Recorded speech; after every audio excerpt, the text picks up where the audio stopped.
എല്ലാവർക്കും നമസ്കാരം. ഞാൻ ഇപ്പോൾ ഓട്ടോ സ്റ്റാൻഡിൽ ഓട്ടോറിക്ഷയിൽ ഇരുന്നു കൊണ്ടാണ് നിങ്ങളോട് സംസാരിക്കുന്നത്.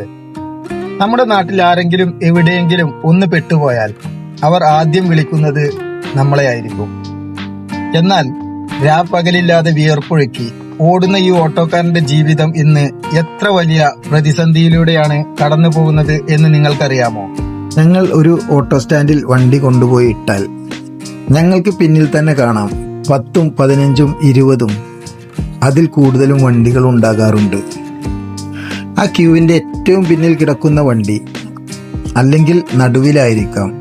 അതും ഓരോന്നായി തള്ളി മണിക്കൂറുകൾ കഴിഞ്ഞ് മുന്നിലെത്തുമ്പോഴേക്കും ആകെ കിട്ടുന്നത് ഒരു 30 രൂപയുടെയോ അല്ലെങ്കിൽ ഒരു 40 രൂപയുടെയോ ചെറിയ ഓട്ടങ്ങളായിരിക്കാം. ഡീസലിന് വില കുതിച്ചുയരുന്ന ഈ കാലത്ത് എങ്ങനെ നോക്കിയാലും ഒരു കുടുംബം പട്ടിണിയില്ലാതെ ജീവിക്കണമെങ്കിൽ അതിനു വേണ്ട ഒരു പൈസ പോലും ഈ ഓട്ടത്തിലൂടെ ഞങ്ങൾക്ക് കിട്ടുന്നില്ല എന്നത് പരമാർത്ഥമായ സത്യമാണ്. ഇതൊന്നുമല്ല, വണ്ടിയൊന്ന് കേടായി കഴിഞ്ഞാൽ ഗാരേജിൽ കൊണ്ടുപോകാൻ പോലും കയ്യിൽ പണമില്ലാത്ത അവസ്ഥയിലാണ് ഓരോ ഓട്ടോക്കാരനും.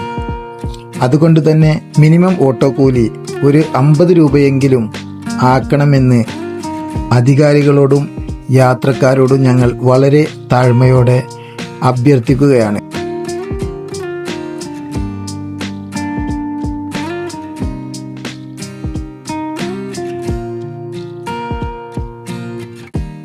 അതുകൊണ്ട് പ്രിയപ്പെട്ടവരെ, ഒരു വണ്ടി മുന്നിലെത്തിയാൽ മണിക്കൂറുകളോളം ഈ സ്റ്റാൻഡിൽ വിയർപ്പൊഴുക്കുന്ന ഞങ്ങളുടെ ഈ കഷ്ടപ്പാടുകൾ നിങ്ങളൊന്ന് തിരിച്ചറിയണം.